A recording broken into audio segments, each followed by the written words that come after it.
Guys, railway டிபார்ட்மெண்ட்லேருந்து ரயில் wheel ஃபேக்ட்ரியிலேருந்து வந்திருக்கக்கூடிய ஒரு new permanent government job பற்றி தான் இந்த வீடியோவில் நம்ம பார்க்க போகிறோம். ஸோ இதுக்கு வந்து பார்த்திங்கன்னா 5th டிசம்பர் வரைக்கும் வந்து பார்த்திங்கன்னா ஒரு சில லொக்கேஷனில் இருக்கிறவங்களுக்கு வந்து அப்ளை பண்ணலான்ற மாதிரி சொல்லியிருக்காங்க. அண்ட் சில லொக்கேஷனில் இருக்கிறவங்களுக்கு 29th இங்கே மென்ஷன் பண்ணியிருக்காங்க பார்த்திங்க இல்லையா, இந்த லொக்கேஷனில் இருக்கிறவங்களுக்கு மட்டும் 5th டிசம்பர் வரைக்கும் வந்து அப்ளை பண்ணலாம்.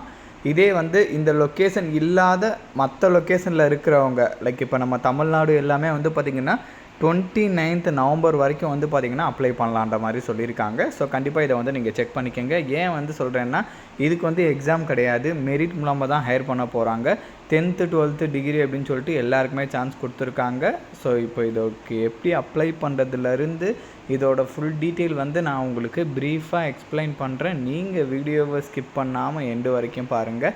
அண்ட் இந்த மாதிரி வரக்கூடிய எல்லா அஃபீஷியல் கவர்மெண்ட் ஜாப் அப்டேட்டுமே நீங்கள் தெரிஞ்சுக்கணுன்னா கண்டிப்பாக நம்ம சேனலை சப்ஸ்கிரைப் பண்ணி வச்சுக்கோங்க. அண்ட் நம்மளோட டெலகிராம் அண்ட் வாட்ஸ்அப் குரூப்பில் நீங்கள் ஜாயின் பண்ணலான்னா அதோட லிங்க் டீட்டெயிலுமே கீழே டிஸ்கிரிப்ஷனில் கொடுத்துருக்கேன், அதுலேயுமே ஜாயின் பண்ணிக்கிங்க. அண்ட் இந்த ஜாபுக்கு அப்ளை பண்ணுறதுக்கான அஃபீஷியல் அப்ளிகேஷன் ஃபார்ம், தென் அதுக்கப்புறம் வந்து உங்களுக்கு நோட்டிஃபிகேஷன் டீட்டெயில்னு சொல்லிட்டு எல்லாமே நான் கீழே டிஸ்கிரிப்ஷனில் கொடுத்துருக்கேன் கைஸ். கண்டிப்பாக நீங்கள் செக் பண்ணி பார்த்துக்கோங்க. ஸோ ப்ராப்பராக கரெக்டாக வந்து நீங்கள் அப்ளிகேஷன் ஃபார்மை வந்து நீங்கள் டவுன்லோட் பண்ணி பிரிண்ட் எடுத்து இதில் சொல்லியிருக்கிற மாதிரி கரெக்டாக ஃபோட்டோ ஒட்டி அண்ட் தென் எந்த போஸ்ட்டுக்கு அப்ளை பண்ணுறீங்களோ அதை மென்ஷன் பண்ணுங்கள். அண்ட் அதுக்கப்புறம் அவங்க என்னென்ன கேட்டிருக்காங்களோ எல்லாமே கரெக்டாக ஃபில் பண்ணுங்கள். என்னென்ன அட்டாச் பண்ண சொல்லியிருக்காங்களோ எல்லாமே கரெக்டாக அட்டாச் பண்ணுங்கள். அட்டாச் பண்ணிவிட்டு கரெக்டாக அவங்க சொல்லியிருக்கக்கூடிய இந்த அட்ரஸ்க்கு வந்து சென்ட் பண்ணணும் அப்படின்ற மாதிரி சொல்லியிருக்காங்க. ஸோ சர்டிஃபிகேட் மஸ்ட்டு என்னென்ன சொல்லியிருக்காங்களோ கம்பல்சரியாக வந்து எல்லாமே வந்து கரெக்டாக வந்து அவங்க சொல்லியிருக்கக்கூடிய மெத்தடில் வந்து கரெக்டாக ஆட் பண்ணி சென்ட் பண்ணிடுங்க. ஜெராக்ஸ் எடுத்து அதுக்கப்புறம் வந்து அவங்க லைக் க்ரீன் சைன் போடக்கூடிய அத்தாரிட்டி கிட்ட சைன் வாங்கி அனுப்ப சொல்லியிருந்தாங்கன்னா அந்த மாதிரி ஜெராக்ஸ் ப்ளஸ் வந்து அவங்களோட சைன், இல்லை ஜெராக்ஸ் எடுத்து செல்ஃப் ஃபர்ஸ்டாக சொல்லியிருக்காங்க அப்படின்னா ஜெராக்ஸ் எடுத்து உங்களோட சைன் போட்டு அனுப்பணும். எக்காரணத்துக்கு கொண்டும் ஒரிஜினல்லாம் சென்ட் பண்ணிடக்கூடாது. திரும்ப நான் சொல்கிறேன், இதை வந்து நோட் பண்ணிக்கோங்க. என்ன வந்து இந்த அப்ளிகேஷன் ஃபார்மோட அவங்க வந்து அட்டாச் பண்ண சொல்லியிருக்காங்களோ கரெக்டாக அதை வந்து ஜெராக்ஸ் எடுத்து சம்மந்தப்பட்ட நபர்கிட்ட க்ரீன் சைன்னா இப்போ உங்கள் ஊர்லேயே வந்து பிரின்சிபல்லாம் இருப்பாங்க, ஹெட்மாஸ்டர் இருப்பாங்க, ஸ்கூலில் கவர்மெண்ட் டாக்டர்ஸ் இருப்பாங்க, அவங்கெல்லாம் க்ரீன் சைன் போடக்கூடிய அத்தாரிட்டியில் இருக்கிறவங்க அவங்கக்கிட்ட வந்து பார்த்திங்கன்னா அட்ரஸ்டட் வாங்கிக்கணும். வாங்கிட்டு இந்த அப்ளிகேஷன் ஃபார்முடைய ஜெராக்ஸ் எல்லாமே அவங்க சொல்லியிருக்கக்கூடிய ஜெராக்ஸ் எல்லாமே ஆட் பண்ணி அவங்க சொல்லியிருக்கக்கூடிய அட்ரஸ்க்கு வந்து சென்ட் பண்ணணும். ஓகேங்களா? ஸோ இது வந்து பார்த்திங்கன்னா டேரெக்டாக ரயில் வீல் ஃபேக்ட்ரியிலேருந்து இது வந்து உங்களுக்கு கொடுத்துருக்காங்க. ஸோ இதுக்கு வந்து எக்ஸாம் கிடையாது, மெரிட் மூலமாக தான் ஹையர் பண்ணுறாங்க.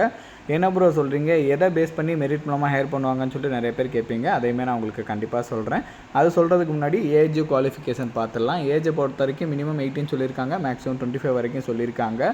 ஸோ அதையுமே செக் பண்ணிக்கோங்க. குவாலிஃபிகேஷன்ஸை பொறுத்த வரைக்கும் லெவல் 2 கேட்டகரி இருக்குது. இதில் வந்து கிளர்க்கு, அதுக்கப்புறம் வந்து பார்த்திங்கன்னா ஜூனியர் கிளர்க்கு, ஸோ அந்த மாதிரி போஸ்டிங்ஸ்லாம் அக்கௌண்ட்ஸ் கிளர்க், ஜூனியர் கிளர்க், அதுக்கப்புறம் டெக்னீஷியன்ஸ்லாம் இருக்குது.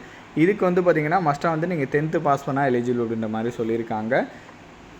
10th முடிச்சுட்டு அது கூட வந்து பார்த்திங்கன்னா என்சிவிடி இல்லைனா வந்து என்ஐசி சர்டிஃபிகேட் நீங்கள் வச்சுருக்கணுன்ற மாதிரி சொல்லியிருக்காங்க. இல்லைனா 10th முடிச்சுட்டு ஐடிஐ வந்து நீங்கள் படிச்சிருந்தாலும் ஓகே, அவங்க சொல்லியிருக்கக்கூடிய ட்ரேடில் அப்படின்ற மாதிரி சொல்லியிருக்காங்க. இல்லைனா 10th முடிச்சுட்டு அவங்க சொல்லியிருக்கிற மாதிரி 2 years ட்ரைனிங் வந்து நீங்கள் வச்சுருந்தாலும் ஓகே. ஜூனியர் கிளர்க்கு அக்கௌண்ட்ஸ்லாம் வந்து பார்த்திங்கன்னா 12th பாஸ் பண்ணாலே எலிஜிபிள் தான். அதுக்கு மேலே நீங்கள் என்ன படிச்சிருந்தாலும் ஓகே. லெவல் 1 பொறுத்த வரைக்கும் 10th பாஸ் பண்ணாலும் எலிஜிபிள் தான். 10th மேலே நீங்கள் என்ன படிச்சிருந்தாலும் ஓகே, ஐடிஐ படிச்சிருந்தாலும் ஓகே அப்படின்ற மாதிரி சொல்லியிருக்காங்க. ஸோ கண்டிப்பாக இதெல்லாமே வந்து நீங்கள் செக் பண்ணி பார்த்துக்கோங்க. ஸோ ஓகே ப்ரோ, இப்போ எதை பேஸ் பண்ணி அவங்க மெரிட் மூலமாக ஹையர் பண்ண போகிறாங்கன்னா ஸ்போர்ட்ஸ். ஸோ இங்கே கொடுத்துருக்காங்க பார்த்தீங்க இல்லையா, சம் ஸ்போர்ட்ஸ். இந்த ஸ்போர்ட்ஸில் அவங்க சொல்லியிருக்கிற மாதிரி சர்டிஃபிகேட் நீங்கள் வச்சுருக்கணும். ஸோ அந்த சர்டிஃபிகேட்டை பேஸ் பண்ணி தான் வந்து பார்த்திங்கன்னா உங்களுக்கு வந்து மெரிட் மூலமாக ஷார்ட் லிஸ்ட் பண்ணி ஹையர் பண்ணுவாங்க. அந்த சர்டிஃபிகேஷனை பொறுத்த வரைக்கும் இங்கே கொடுத்துருக்காங்க பார்த்தீங்க இல்லையா, ஸோ இந்த மாதிரி அச்சீவ்மெண்ட்ஸ் வந்து நீங்கள் வந்து வச்சுருக்கணுன்ற மாதிரி சொல்லியிருக்காங்க. Games category A, category B, category சின்னு சொல்லிட்டு கேம்ஸ்லாம் கொடுத்துருக்காங்க பார்த்தீங்க இல்லையா, இந்த மாதிரி சர்டிஃபிகேட் வந்து நீங்கள் வச்சுருக்கணும். அந்த சர்டிஃபிகேட்டை டிபெண்ட் பண்ணி வந்து பார்த்திங்கன்னா அதை வந்து அவங்க மெரிட் மூலமாக கால்குலேட் பண்ணுவாங்க. அதை பேஸ் பண்ணி தான் வந்து உங்களுக்கு ஹையர் பண்ணுவாங்க. மற்றபடி எழுத்து தேர்வு அப்படின்னு சொல்லிட்டு எதுவுமே கிடையாது. அண்ட் ஃபீஸஸை பொறுத்த வரைக்கும் ரெகுலராக ரயில்வேல இருக்கிற மாதிரி SC, ST, ex servicemen, minority and economically backward classes அவங்களுக்குலாம் வந்து 250 rupees சொல்லியிருக்காங்க. அவங்கள தவிர்த்து மீதி இருக்கிற எல்லாருமே 500 rupees வந்து பே பண்ணுற மாதிரி இருக்குன்ற மாதிரி சொல்லியிருக்காங்க. ஸோ அதை கூட வந்து நீங்கள் செக் பண்ணிக்கிங்க. ஸோ செலெக்ஷன் இங்கே கொடுத்துருக்காங்க பாருங்களேன், selection procedure. So first of all வந்து டாக்குமெண்ட் வெரிஃபிகேஷன் அண்ட் ட்ரையல்ஸ்க்கு வந்து கூப்பிடுவாங்க. அந்த ட்ரையல்ஸ் வந்து முடிஞ்சதுக்கப்புறம் வந்து பார்த்திங்கன்னா உங்களோட ஃபிட்னஸ் வந்து செக் பண்ணுவாங்க. ஸோ தென் அதுக்கப்புறம் வந்து பார்த்திங்கன்னா ஃபர்தர் ரெக்ரூட்மெண்ட் அப்படின்ற மாதிரி சொல்லியிருக்காங்க. ஸோ நாட் ஃபிட்னா ரிஜெக்ட் ஆகிடுவீங்க, அதை கூட நீங்கள் செக் பண்ணிக்கிங்க. ஸோ இந்த மெத்தடில் தான் உங்களுக்கு இருக்கும் கைஸ். இங்கே கொடுத்துருக்காங்க பார்த்தீங்களா கிளியராக. ஃபர்ஸ்ட் வந்து உங்களுக்கு ட்ரையல்ஸு ஸோ அதெல்லாமே வந்து இருக்கும். அதுக்கு வந்து ஒரு 40 மார்க்ஸு. அதுக்கப்புறம் உங்களோட சர்டிஃபிகேட்டுக்கு வந்து ஒரு 50 மார்க்கு. அதுக்கப்புறம் உங்களோட குவாலிஃபிகேஷன் நீங்கள் 10th வச்சு அப்ளை பண்ணுறீங்கன்னா அதுக்கான ஒரு மார்க்கு, 12th வச்சு அப்ளை பண்ணுறீங்கன்னா அதுக்கான ஒரு மார்க்கு. மொத்தமாக இது 100ஆக கால்குலேட் பண்ணி இதில் யார் அதிகமாக எடுத்திருக்காங்களோ அவங்கள வந்து ஹையர் பண்ணுவோன்ற மாதிரி சொல்லியிருக்காங்க. ஸோ இந்த பேசிஸில் தான் வந்து உங்களுக்கு வந்து ஹையர் பண்ணுவாங்க. ஓகேங்களா? ஸோ தென் அதுக்கப்புறம் அவங்க சொல்லியிருக்கிற மாதிரி கரெக்டாக எல்லாமே ப்ராப்பராக செக் பண்ணிவிட்டு நீங்கள் வந்து அப்ளை பண்ணிடுங்க. ஃபீஸ் அவங்க சொல்லியிருக்கக்கூடிய மெத்தடில் பே பண்ணி அதுக்கான ப்ரூஃபுமே இந்த அப்ளிகேஷன் ஃபார்முடைய அட்டாச் பண்ணி சென்ட் பண்ணுற மாதிரி இருக்கும். ஓகேங்களா? ஸோ இதோட லிங்க் எல்லாமே நான் கீழே டிஸ்கிரிப்ஷனில் கொடுத்துருக்கேன். கண்டிப்பாக நீங்கள் செக் பண்ணி பாருங்கள். அண்ட் இந்த வீடியோ வந்து உங்களோட ஃப்ரெண்ட்ஸ் அண்ட் ஃபேமிலி மெம்பர்ஸ் இருக்கிற வாட்ஸ்அப் குரூப்பில் கண்டிப்பாக ஷேர் பண்ணுங்கள். நம்ம சேனலில் நீங்கள் இன்னும் சப்ஸ்கிரைப் பண்ணலான்னா கண்டிப்பாக சப்ஸ்கிரைப் பண்ணி வச்சுக்கோங்க. ஸோ அப்போ தான் எந்த ஒரு கவர்மெண்ட் ஜாப் டேட்டுமே நீங்கள் மிஸ் பண்ணாமல் தெரிஞ்சுக்கலாம். Thank you guys.